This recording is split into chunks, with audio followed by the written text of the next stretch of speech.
Hi friends, एक प्रश्न जो है बहुत ही ज्वलंत मुद्दा बना हुआ है।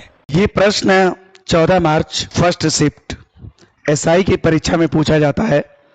अवसर के अनुसार बदल जाने वाला इस वाक्यांश के लिए एक शब्द का चयन कीजिए, जिसमें ऑप्शन के रूप में लिखा जाता है पंडित, अवसरवादी, निष्कपट, सदाचारी।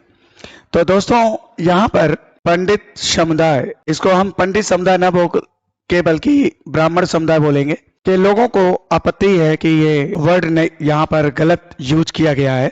तो सबसे पहले तो मैं ये कहना चाहूंगा कि अगर किसी के जातिगत भावना को ठेस पहुंची है तो इसके लिए हमें भी दुख है, लेकिन हमारा ऋग्वेद काल से जो परंपरा चली आ रही है, ऋग्वेद के दशम मंडल के पुरुष सूक्त में लिखा गया, ब्राह्मणो मुख मासीत बाहु राजन्न कृत उर तदस्य यद वैश्य पदभ्याम शूद्रो जायत। ब्रह्मा के मुख से ब्राह्मण की उत्पत्ति हुई। ब्राह्मण सर्वदा पूजनीय रहा है। वहां पर यह नहीं लिखा गया पंडित की उत्पत्ति हुई। भुजाओं से क्षत्रियों की उत्पत्ति हुई, जंगे से भैंस की उत्पत्ति हुई और पैर से शूद्र की उत्पत्ति हुई। तो कहते हैं कि ऋग्वैदिक पीरियड में समाज 4 वर्णों में बटा हुआ था। धीरे धीरे समाज में परिवर्तन आया, समय के साथ आता भी है। लेटर वैदिक पीरियड में जाके कर्म मूलक समाज था वो जाति मूलक समाज में परिवर्तित हो गया। तो अगर क्या पंडित के जगह विद्वान लिखा होता तो क्या ये विवाद का विषय होता?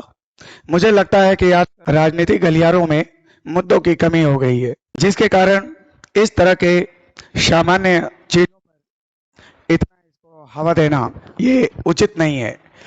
दूसरी चीज, जैसे कि यहाँ पर माननीय डिप्टी सीएम ब्रजेश पाठक जी ने भी इस पर बोला है और माननीय सीएम आदित्य योगीनाथ जी ने भी आदेश भी दे दिया है कि इसकी जांच कराई जाए। और मेरा ये कहना है कि अगर हमारे ब्राह्मण भाइयों के अगर भावना को ठेस लगा है तो ऐसे प्रश्न को वहां से डिलीट कर देना चाहिए और उसके समान अंक सबको दे देना चाहिए और उतने अंक को हटा देना चाहिए। और अगर एक एज एजुकेटर मैं इसको देखूं तो जो प्रश्न बनाता है, प्रश्न बनाने वाला प्रोज एंड कॉन्स दोनों रखता है, पॉजिटिव और नेगेटिव दोनों चीजों को रखता है। तो अगर इसको हम लोग नेगेटिव सोच रहे हैं, अगर पॉजिटिव सोचें तो इसमें हमें पर्यायवाची और विलोम दोनों तरह के एग्जाम्पल रखने ऑप्शन में डालने पड़ते हैं। अगर पंडित के जगह विद्वान लिखा होता तो एक सामान्य क्वेश्चन होता। भाई, मैं ये कहना चाहूंगा कि जब 2024 में जब प्रश्न पत्र लीक आउट मामला आया था तो उस समय कोई भी बड़ा नेता बच्चों के साथ खड़ा नहीं हो रहा था कि इसको तुरंत जो है निस्तारित करके दोबारा री एग्जाम कराने की घोषणा किया जाए। बच्चों और टीचरों ने आंदोलन करके इस आवाज को उठाया और री एग्जाम कराया गया और अंत में मानना पड़ा कि वो पेपर लीक आउट हुआ था। तो कुछ लोग तो अपनी आंखें बिछाए बैठे थे, वो तो बस मुद्दे खोज रहे थे कि एसआई की परीक्षा हो, प्रश्न पत्र में कैसे गलतियां हो और उनको मिले। अब कोई मुद्दा नहीं रहा। सुचिता और पार जब एग्जाम को संपन्न करा दिया गया, जब कोई इश्यूज नहीं आए, तो एक नॉर्मल सा क्वेश्चन विवाद का विषय बन गया। तो अगर इस ऑप्शन और इस क्वेश्चन के चलते अगर किसी के जातिगत है तो ऐसे प्रश्न को डिलीट कर देना चाहिए और सिर्फ इस मुद्दे के आधार पर प्रश्न पत्र को निरस्त करना ये बहुत ही चुनौतीपूर्ण कार्य हो जाएगा। बच्चों के भविष्य के साथ खिलवाड़ हो जाएगा, तो ये सब उचित नहीं है।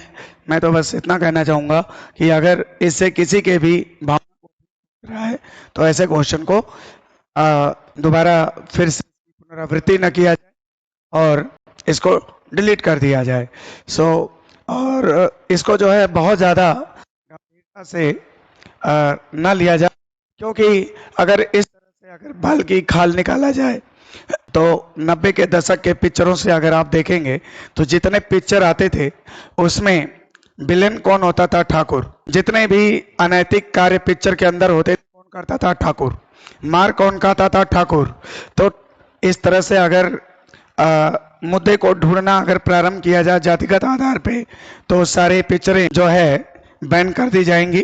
तो इस तरह से छोटी छोटी बातों पर अगर चीजों को अगर हम गंभीरता से लेना शुरू करेंगे और जातिगत भावना से जोड़कर देखेंगे तो काफी समस्याएं आ सकती हैं। तो मैं यही कहना चाहूँगा कि अगर किसी को ठेस है तो उसके लिए हमें भी दुख है, और ऐसे प्रश्न को दोबारा पुनरावृत्ति न किया जाए और इसको डिलीट कर दिया जाए। धन्यवाद। Thank you.